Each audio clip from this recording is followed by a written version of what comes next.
Здравейте! Днес ще настроим дистанционно NICE или заместител на оригинален приемник, който е за външен монтаж на NICE. Той изглежда последния начин, малко прилича като на мишка. Когато натиснем бутона,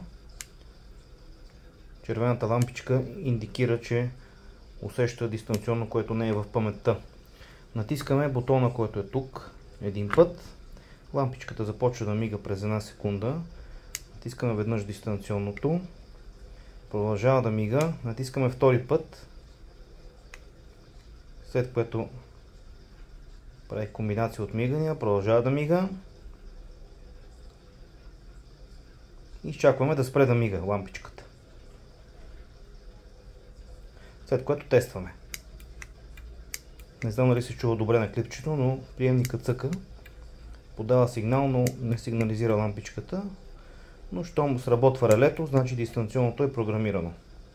Приятен ден!